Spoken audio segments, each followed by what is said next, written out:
Bonjour Vanessa, merci d'accepter cet entretien qui a été gagné de haute lutte. Comme avec Sabine, il a fallu lutter et te convaincre pour accepter de participer et d'aller au-delà d'une timidité, évidemment, qu'on respecte, mais il se trouve que pour connaître un peu et ton parcours vaguement et ce que tu fais, on a tous pensé chez Astrofleet et parmi les chroniqueurs de Star Party que tu pouvais apporter quelque chose de par ton expérience. Est-ce que tu peux nous raconter un peu ton parcours et surtout en commençant par ce qui t'a amené déjà à l'astronomie, au fait d'observer le ciel la nuit? L'astronomie, depuis toute petite, j'adore le ciel. J'adore les étoiles, j'adore l'univers depuis toute petite. J'ai toujours aimé que mes parents m'offrent des atlas. La première chose que je regardais dans les atlas, c'était pas du tout les cartes du monde ou de la France, c'était tout ce qui avait un rapport avec le soleil, le système solaire, etc. Mes premiers films que j'ai regardés, c'était Cosmos 99 pour les plus âgés. Et j'adorais tout ce qui avait un rapport avec le monde au-dessus de notre tête. Alors, série Donc, Cosmos, c'est marrant parce que Thierry Legault est fan de cette série. oui. J'ai le malheur de l'être aussi. Et donc, oui, la série Cosmos, les atlas, regarder, tout ça, ça a commencé à titiller un peu. Et à quel moment as-tu commencé à regarder dans des télescopes? Alors, très tardivement, le premier télescope, on l'a en fait offert à ma fille quand elle avait 6 ans. Donc, ça remonte à 22 ans, puisqu'elle a eu 28 ans la semaine dernière. Et en fait, elle en avait rien à faire. C'était plutôt nous qui ont intéressé. Après, par manque, c'était un premier télescope enfant, donc voilà, on n'avait pas trop de moyens. On a mis ça de côté jusqu'en 2015, où mon mari m'a offert mon premier télescope, enfin, lunettes plutôt. Donc une AZ-Q5 avec une Skywatcher 120 ED. Et alors j'ai un parcours photo depuis 2004, donc j'adore la photo. Et dans les années 2007, 2008, 2009, j'ai fait de la photo animalier avec une petite lunette d'astro. D'accord. C'était une 60-40 Skywatcher, je crois, ou une Mhm. 400, une 400. Donc en fait, je l'utilisais comme zoom. Donc, et je faisais mes premières photos de lune avec ça, sans motorisation, sans rien. Donc, j'ai beaucoup utilisé cette lunette pour faire les oiseaux, pour faire les chevreuils sur un trépied, enfin sur un monopode. Mhm. Et j'avais mis un 50 Canon derrière et je faisais beaucoup de photos animaliers comme ça. Et jusque donc en 2015, où mon mari m'a racheté une vraie lunette avec un vrai trépied pour faire l'astro. Tout de suite, l'astro, ça m'a plu, mais ce n'était pas suffisant. Il a fallu que je mette ça avec un appareil photo. C'était obligé. C'est la photo, j'ai ça dans le sang depuis 2004 et pour moi, tout doit être accouplé à la photo. Je fais de la moto, il y a de la photo moto. J'ai fait les 24 heures du Mans, le Bol d'Or. Voilà, la photo fait partie de moi et tout ce que je peux faire, et si on peut y mettre la photo, c'est bien. Donc, dès 2015, j'ai mis tout ce qu'il fallait enfin, tout ce qu'il fallait, façon de dire, pour faire mes premières photos. Et puis, j'habitais dans une maison où le jardin n'était pas accessible pour laisser le trépied, c'était loin, c'était compliqué à mettre en place, c'était lourd. Je ne pouvais pas le laisser devant la maison avec le risque comment dire, de me faire voler le matériel. Et pour moi, c'était compliqué par rapport à l'encombrement. Il fallait toujours que j'attende mon mari. Et j'ai fait ça un été, puis j'ai mis ça de côté pendant 4 ans. Et puis 4 ans plus tard, on a déménagé. Mhm. On est dans un environnement beaucoup plus facile pour pouvoir laisser le matériel sans risque d'être volé. Et voilà, en février 2019, il y a eu cette quinzaine où il a fait extrêmement beau. Je me suis retrouvée toute seule dans cette nouvelle maison pendant une dizaine de jours. Et là, je me suis dit, bah, qu'est-ce que je vais faire? Tiens, si je ressortais l'appareil. J'ai ressorti ma lunette. J'ai pris le temps de lire, j'ai pris le temps de faire les choses correctement et j'ai réussi à trouver mon premier objet qui était Orion. Et Mhm. là, derrière l'appareil photo, de trouver Orion, il y a eu un déclic. C'était ma première photo d'une seconde. J'étais époustouflée. Et là, j'ai appris. Tu dirais que ça a été ta première grande émotion en prenant une photo du ciel? Nocturne, hein, Alors ça. non, Non. j'avais fait en 2015, j'avais réussi à faire Andromède Ouais. et j'avais réussi à faire Saturne, mais alors, enfin non, Jupiter. Mais alors c'était tout petit, c'était compliqué. Enfin voilà, euh, j'avais pas réussi à mettre en place ce que je voulais et j'étais frustrée. Et en 2019, j'ai pris le temps. J'avais pris le temps aussi de lire ce qu'il y avait sur Internet, comment on fait une mise en station, etc. Et j'ai pris le temps d'être toute seule et de faire les choses toute seule pendant 10 jours. Et en fait, c'est là où ça a basculé en moi. Je suis capable de mettre en place, je suis capable de trouver un objet, je suis capable, et je n'ai pas besoin de mon mari ou d'une autre personne. Donc, ce qui fait que j'ai trouvé de l'autonomie, et en ayant l'autonomie, il y a eu le déclic. Mes réglages se sont améliorés de jour en jour, et mes photos ont commencé d'une seconde à 6 secondes, sans autoguidage, hein, je n'avais pas d'autoguidage, je faisais ça avec un Canon 7D, Mhm. et puis de 7 secondes, 10 secondes, je me suis dit, tiens, à la fin de la semaine, il faut que j'arrive à faire une photo d'une minute.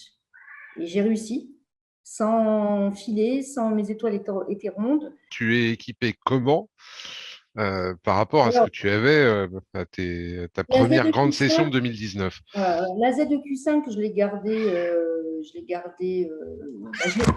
le chat qui m'embête, désolée.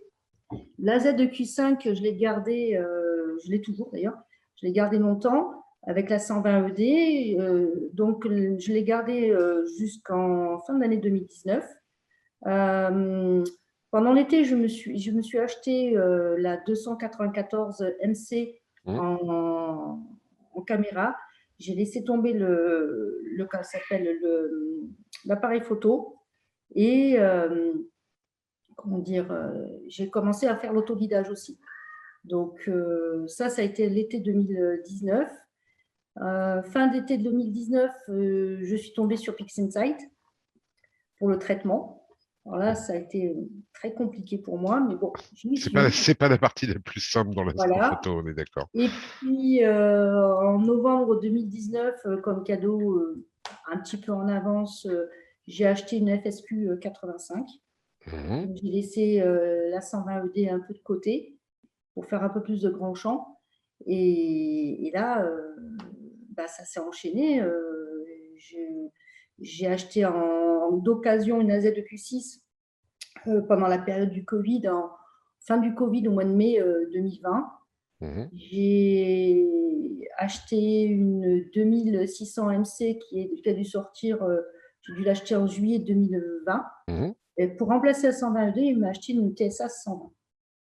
Il est sympa, ton mari. Il pratique l'astrophoto ou il est simplement support, ce qui n'est pas simplement d'ailleurs, Support c'est énorme. financier. Support financier. Non, non, pas du Et tout. support moral aussi, apparemment. Support moral, oui, oui, parce qu'il était avec moi l'autre jour, donc il m'accompagne, mais il m'a toujours accompagné, hein. Même en photo, je suis issue d'un forum photo, donc il était avec moi sur les sorties photo animaliers. C'est là où on a fait la connaissance de nos meilleurs amis qui sont là, toujours là au bout de 15 ans. Mhm. Et donc, il a toujours été à côté. Et voilà, quand il a fallu aller au Kenya pour faire un safari, il était là. On fait tout Ça veut ensemble. dire que toi, tu gères absolument tout aujourd'hui, hein. Tu es complètement autonome dans la gestion de ton matériel. T'as pas, tu reçois, si tu as besoin d'aide, évidemment, tu vas aller sur un forum, j'imagine, ou sur Facebook pour demander quelques renseignements, ce qu'on fait tous. Mais par contre, à la maison, tu gères tout toute seule. Et alors, pour le problème du poids, comment tu as réglé ça? Le poids, c'est problématique pour moi. Je suis obligée de demander à mon mari de mettre en place parce que j'ai une épaule qui est en vrac depuis un an. Donc là, quand c'est trop lourd, je l'appelle, il m'aide. Voilà, on va dans l'observatoire, il me met ça sur la colonne.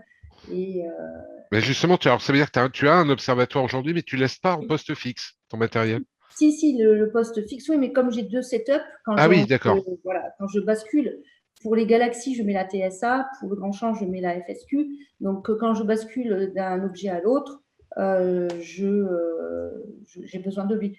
Pour déplacer la FSQ, il n'y a pas de souci, j'arrive encore à la mettre en place. La TSA, elle est vraiment, vraiment lourde. Donc, c'est vraiment plus compliqué pour monter, pour C'est la quoi la mettre. TSA? C'est une dizaine de kilos, non? Oui, je dois être à 10-12 kilos avec Ouais. la 2600. Donc là, pour 2021, donc j'ai eu la TSA. Dans l'année, j'ai acheté la 2600 mm. J'ai Mhm. revendu la 294. Je me suis équipée d'une roue à filtre. Tu as dit adieu à l'Anglo. Ouais, ça, c'était mon frein.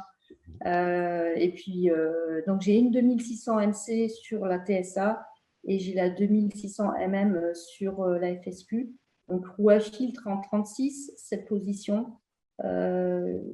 SHO et LGRB en chroma. Ça a été une claque quand j'ai découvert la différence. Entre les monos et les couleurs. Ah ouais. Ah oui, tout à fait. Ah oui, oui, là, il y a vraiment, vraiment, vraiment pas photo. C'est plus long à traiter, mais ça se fait bien et je regrette pas. On m'a dit, ça faisait longtemps qu'on me disait de passer le pas. J'ai mis du temps, j'ai attendu la bonne caméra. Je pense que la 2600 est une très bonne caméra. Ça va, tu as échappé au problème de fuite d'huile qui arrive de temps en temps sur le capteur. J'en ai pas eu. Bon, tant mieux. Moi non plus, je croise les doigts. Est-ce que tu peux nous parler un peu justement de ton observatoire? L'observatoire, donc comme je disais, j'avais la possibilité de laisser mon matériel dehors toute l'année sous une bâche, en laissant donc les chauffantes en permanence pour éviter la buée et tout ce qui était en moisissure, humidité. Ça a Mhm. bien fait son travail. La problématique, c'est que c'est un sol en terre, Mhm. donc ça peut s'enfoncer quand le sol devient humide. Et l'autre problématique, j'ai retrouvé un jour le matériel par terre parce qu'il y a eu une tempête et avec le vent, ça n'a pas tenu. Donc en fait, il n'y a pas eu de dégâts. Et puis il y avait un arbre à côté, en fait, elle est tombée sur l'arbre. Donc l'arbre a retenu et elle n'est pas tombée entièrement par terre. J'ai pas eu de dégâts, mais là, ça m'a mis l'alerte. J'ai mon gendre qui fait une reconversion dans sa vie professionnelle. Il veut être menuisier et donc il s'est proposé comme premier test de me monter mon observatoire. Donc il l'a créé lui-même avec des plans et il a tout fait. Je l'en remercie grandement parce que sans lui, je ne sais pas si je l'aurais aujourd'hui. Et il a monté ça sur 6 mois. Mon mari Geoffroy a fait toute la partie électricité et domotique, plus le toit avec le toit ouvrant, pilotage du toit. Et voilà, on a réussi en septembre, c'était opérationnel, quasi opérationnel. Ça a représenté alors 6 mois à peu près, et alors si on accepte la pause, ça a représenté un budget d'à peu près combien un observatoire comme ça? Là, je pense que j'en suis aux alentours de 3 000. En fait, le bois a pris énormément. Ouais. Le bois, c'est enveloppé. Enfin, Envolé, oui, le prix c'est vraiment enveloppé. envolé. Ouais. Aujourd'hui, tu pilotes tout à distance. Oui. Alors, tu passes par quel type de système pour piloter ton Alors, observatoire? pour le moment, j'ai pas encore mis le PC avec Nina, donc je pense que ça sera peut-être la prochaine étape. Donc, moi, je suis avec l'Azière Pro. Ouais. Si un jour l'Azière permet de piloter le toit, ça sera vraiment très bien. Ah, on est beaucoup à espérer ça. Voilà, on est tous à espérer ça. Donc aujourd'hui, ça se passe comment? J'ai un IPX 800. Donc j'ai tout mis sur l'IPX 800 pour allumer le setup Mhm. et piloter le toit. J'ai mis une caméra pour surveiller. Donc ça marche très bien, hein. J'ai fait mes premiers essais. Il y a 15 jours, j'étais à Nancy, j'ai pu lancer une nuit sans aucun problème. J'ai été à Toulouse au mois de septembre, pareil, ça marche très très bien. Il n'y a pas de souci. Ma seule problématique, c'est que le toit, en cas de pluie, ça ne se ferme pas tout seul. Donc, et fermer tout seul, il peut se fermer tout seul, on peut lui donner un créneau horaire, mais il ne peut pas piloter la monture. Donc, il faut quand même une surveillance. Tu fais du remote, tu as installé ton remote depuis chez toi, donc c'est pratique, effectivement. Ça a un avantage, c'est-à-dire que bien souvent dans nos régions, on a des fois que 2 ou 3 heures de possibilité avant que les nuages arrivent. Donc, Ouais. la nuit tombant vers 17h30, 18h, je suis encore au travail. Du travail, je peux lancer une session si je vois que le ciel est propre. Ça va durer 3, 4 heures. Vers 22h, de nouveau les nuages. Je suis dans mon lit, je ferme tout, je range tout. Je n'ai pas besoin de sortir. Par rapport à avant avec le matériel dehors sous bâche, c'était pas possible, je perdais du temps. Là, aujourd'hui, j'ai un gain de temps. Je peux faire 3 heures par-ci, 3 heures par-là. C'est 3 heures de plus qu'avant et on gagne en quantité de nuit malgré tout. quand tu regardes maintenant un peu le parcours que tu as en astrophotographie, qu'est-ce qui t'a paru ou qu'est-ce qui te paraît le plus compliqué dans la pratique de ce hobby? Ce qui me paraît le plus compliqué, c'est le traitement. En soi, le traitement photo n'est pas facile, qu'elle soit avec l'astro ou avec de l'animalier ou avec du sport, ça reste compliqué. Donc, moins on y touche, mieux c'est, mais c'est pas facile en astrophoto parce qu'il faut quand même y toucher pour ressortir quelque chose. Donc, voilà, c'est toujours compliqué de savoir est-ce qu'on a les bonnes couleurs, est-ce que c'est pas trop saturé, est-ce qu'il y a suffisamment de détails, est-ce qu'il n'y a pas trop de bruit dans le fond, enfin voilà, tout ça. Et à chaque fois, le curseur, il faut toucher avec parcimonie. Et un jour, tu vas aimer ta photo, le lendemain, ça va pas, tu vas pas aimer, tu vas la trouver trop fade. Un jour, tu vas trop saturer, le lendemain, tu vas la trouver bien, puis le lendemain, tu vas dire, mais non, elle est trop saturée. Enfin, voilà, l'équilibre, le jeu des couleurs, tout ça, c'est compliqué, très Eh compliqué. bien, est-ce que l'insatisfaction va pas nécessairement avec toute forme d'art? Parce que Tout c'est à un peu fait. artistique. De toute manière, on n'est jamais satisfait de ce qu'on fait, on a toujours le doute.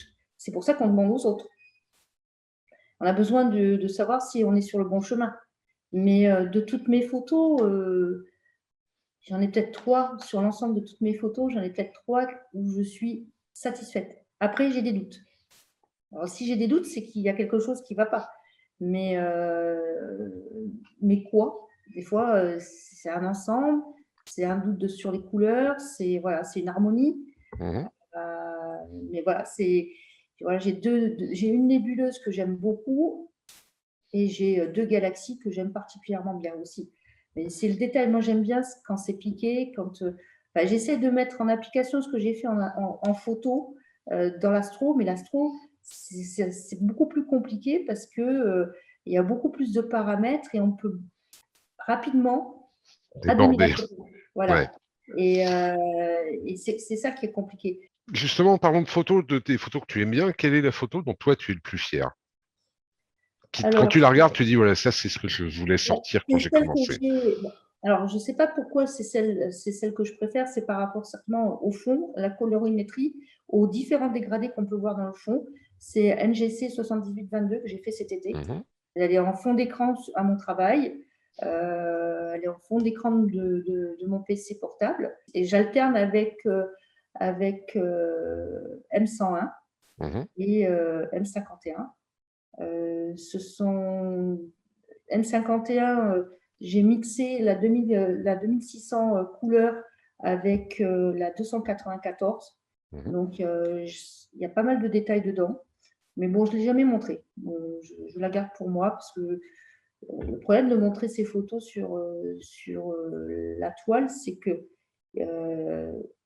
on ne sait jamais qui va critiquer et comment. Et des fois, je dis, ben, moi, elle me plaît, je ne vais pas la montrer parce que si on critique, ça va pas me plaire parce qu'elle me plaît.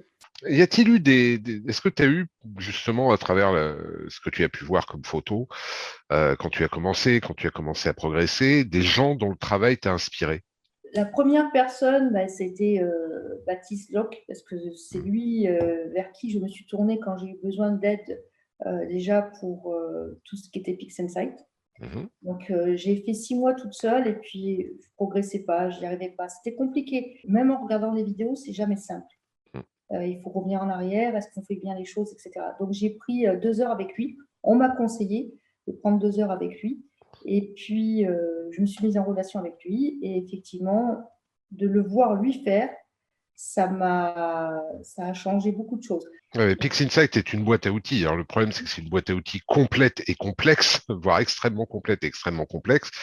Et malheureusement, il n'y a pas une bonne façon de traiter toutes Tout les à fait. photos. C'est ça la difficulté. Et on va d'abord reconnaître le talent qu'a Baptiste pour traiter les photos et pour les prendre. Et puis la merveilleuse chaîne qu'il a, parce que c'est vrai qu'il fait des tutos assez formidables dont je mettrai le lien encore au-dessus pour ceux qui, par hasard, ne connaîtraient pas. Mais il fait partie des gens avec Mathieu Teki, par exemple, Ben voilà, qui j'allais dire dispensent Mathieu Teki, de très euh, bons cours. il y a aussi Mathieu, je ne sais plus son nom, mais un autre Mathieu. Mathieu Guinaud. Voilà, Mathieu Guimau aussi, qui lui a fait un superbe travail sur le gradient. D'ailleurs, je vais profiter là de ce que tu viens de dire pour faire un petit aparté que je garderai ou pas au montage, mais je vais quand même me permettre de le dire. On s'est rencontré avec Vanessa pour la première fois samedi dernier aux Rencontres du ciel et de l'espace, une histoire de retrouver quelques-uns des camarades avec qui on fait Star Party et quelques camarades astrophotographes par ailleurs que l'on avait pour l'instant eu l'occasion de rencontrer exclusivement par Facebook. J'y ai donc rencontré Vanessa à ce moment-là, que j'ai essayé de convaincre de participer à nos entretiens. Et je rebondis sur un commentaire qui a été posé sur la chaîne et qui a été assez vite retiré par quelqu'un dont la bêtise n'a d'égal que la lâcheté, qui nous reprochait, quand on parlait à Sabine Glohaguin des questions de savoir, et on va venir effectivement sur ce point avec toi, pourquoi il y avait aussi peu de femmes à pratiquer l'astrophoto, et soyons clairs, nous disait qu'on ne faisait rien pour les encourager et qu'on ne fonctionnait que par copinage. Donc, soyons très clairs, la plupart des astrophotographes que nous avons connus, nous les avons connus par le biais de la chaîne, par le biais de Facebook, et le copinage est devenu plutôt amitié une fois qu'on a commencé à échanger et pas l'inverse. Deuxième point, on est là pour encourager tous ceux qui veulent faire de l'astrophoto, donc aussi bien hommes que femmes, mais ça ne nous empêche pas d'essayer de comprendre pourquoi il y a aussi peu de femmes à faire de l'astrophoto.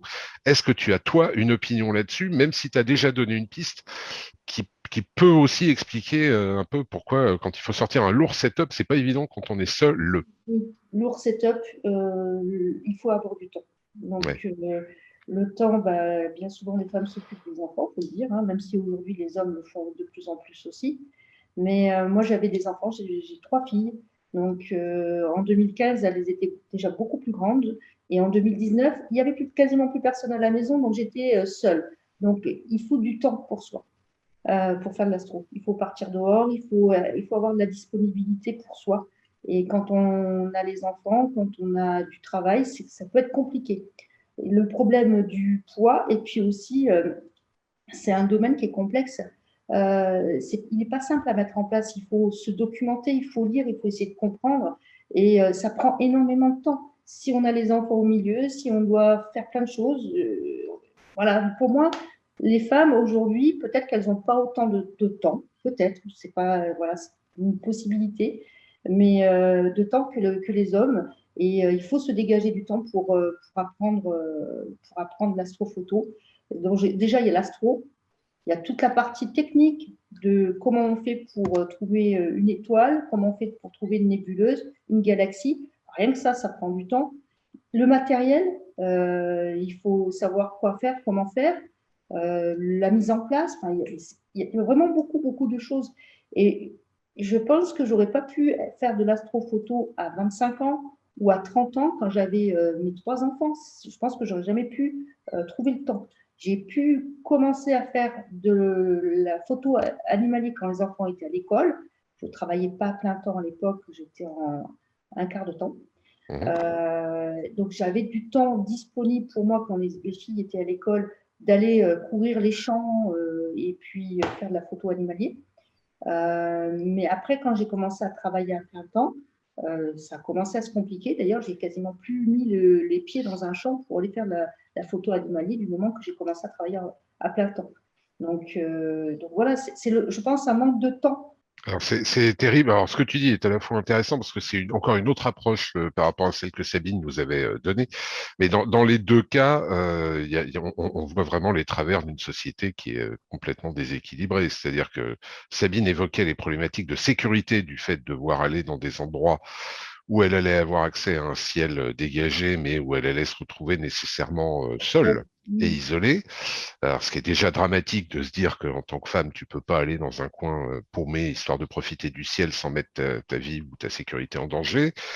Et quand je t'écoute, toi, une des raisons, la raison principale que tu donnes, c'est une répartition du temps qui fait que globalement, vous, en tant que femme, particulièrement quand vous êtes mère, en plus, vous n'en avez pas. Bah, beaucoup moins. Eh oui, Mais c'est encore une fois, ça, c'était notre ancienne génération. La jeunesse aujourd'hui, les jeunes papas n'ont pas la même approche. Il y a beaucoup plus de partage des tâches. Moi, je viens d'une ancienne la génération d'avant où bah, la femme s'occupait des enfants et puis l'homme va travailler. Et tu as un Et rapport particulier à la nuit ou pas du tout? C'est venu avec l'astro ou est-ce que Je sais pas, moi j'ai tendance à être un animal nocturne, c'est-à-dire à aimer être dehors parce qu'il n'y a pas un bruit, parce qu'il n'y a personne. Parce que toute cette folie un peu de notre civilisation s'arrête pendant ce moment-là, ou en tout cas J'ai toujours s'apaise. aimé oui, j'ai toujours aimé la nuit. Ça m'arrive, je ne dors pas beaucoup, je dors 5 à 6 heures par nuit. La nuit, je réfléchis beaucoup. C'est le moment où je peux réfléchir. C'est le moment où j'analyse beaucoup de choses. La lune m'a toujours attirée. Et pour voir la lune, il faut qu'il fasse nuit. Mm. Mais même quand il fait jour que je la vois, je la regarde. C'est un astre qui m'a toujours plu, la lune. Et la nuit ne me fait pas peur. Bon, après, j'ai un grand jardin. Moi, je ne suis pas obligée, comme Sabine, de partir à droite et à gauche pour avoir un ciel. J'ai un ciel à peu près de 5, donc ça passe. Je suis en retrait de la route et des lumières du village. J'ai un village dans lequel il éteigne à minuit en plus les lumières, donc c'est plutôt pas mal. Donc, j'ai pas besoin, comme Sabine, de partir, donc je me sens beaucoup plus en sécurité dans mon environnement, c'est certain. Partir seule, comme Sabine, je pense que je le ferai pas. Je suis quand même assez trouillarde et avec tout ce qui se passe aujourd'hui, encore plus. Et On va essayer de revenir à des considérations un peu moins tristes. voilà. Est-ce qu'il y a une photo que tu rêves de faire? Un objet que tu rêves de photographier? Euh, L'objet qu'on n'a jamais photographié. ah oui, découvrir une. Voilà. Ouais. J'ai deux rêves. Celui-ci, c'est de découvrir quelque chose que, voilà, au hasard, j'ai pointé et il est sorti quelque chose. Voilà, ça, c'est mon rêve. Ouais. L'astro, depuis que je la pratique à outrance, on va dire ça comme ça, parce que même quand je suis en vacances, il faut que je puisse en faire à distance, donc c'est que j'ai ça dans le sang, m'a permis de prendre. Ça m'a apaisé. L'astro est arrivé à un moment de ma vie professionnelle où c'était très, très, très compliqué. Et ça m'a permis d'avoir une bouffée d'oxygène. Et quand je suis là-dedans, je ne pense plus au travail. Et voilà, ça me permet d'être calme, d'être en paix avec moi-même. Quel regard tu portes justement sur cette petite communauté que représentent les astrophotographes sur Facebook, les forums, Alors, etc. il y a des gens qui sont très pointus et très durs, mais ils ne le font pas exprès. C'est parce qu'ils ont une telle technique, une telle qualité que, Une voilà. exigence surtout, déjà Voilà. vis-à-vis d'eux-mêmes. Ouais. Après, il y a beaucoup de personnes comme Alex, que tu connais aussi, Qui fait partie comme, de l'équipe, Alex, ouais, voilà, et Jérôme aussi. J'ai eu beaucoup de bienveillance. C'est-à-dire qu'un jour, j'ai posé une question et sur Messenger, ils sont venus me parler et on a lié amitié comme ça. Donc, il y a de la bienveillance aussi. Il y a des gens qui sont là pour t'aider. Et il y a des gens avec qui tu vas accrocher et faire des choses. Et quand tu as un doute, tu peux poser la question. Moi, je sais que Alex et Jérôme sont deux personnes que je contacte régulièrement. Est-ce que tu as un souvenir d'une galère, de ta pire galère en astrophoto? Mais un truc, genre, alors rien ne fonctionne, ou alors tu comprends pas pourquoi ça marche pas, et en fait tu réalises que c'est une connerie et que c'est de ta faute.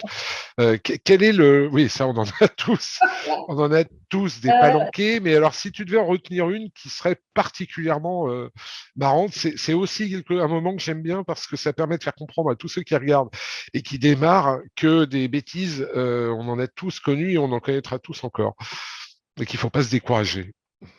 J'en ai tellement eu, tellement, tellement. Avant l'asière, les galères, c'est la mise en station.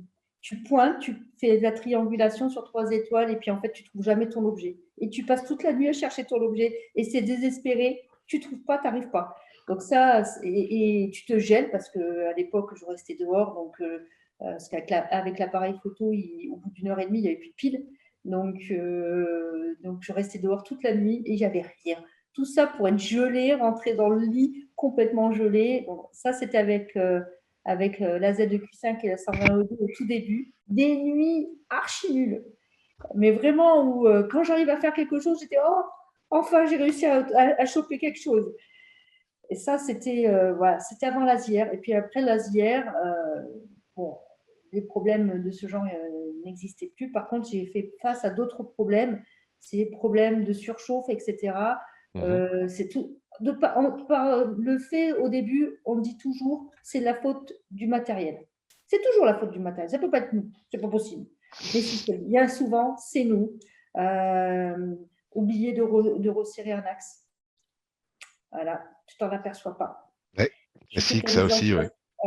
sinon, en 2020, les galères, en 2020, c'était avec la ZR Pro. J'en ai eu beaucoup, beaucoup de galères avec le Wi-Fi Mhm. et la surchauffe. Donc, je mettais tout sur la ZR, avec, y compris l'alimentation de la monture. Aïe à eux, faut pas ça. Ouais, je sais, j'ai appris ça à mes Mhm. dépens.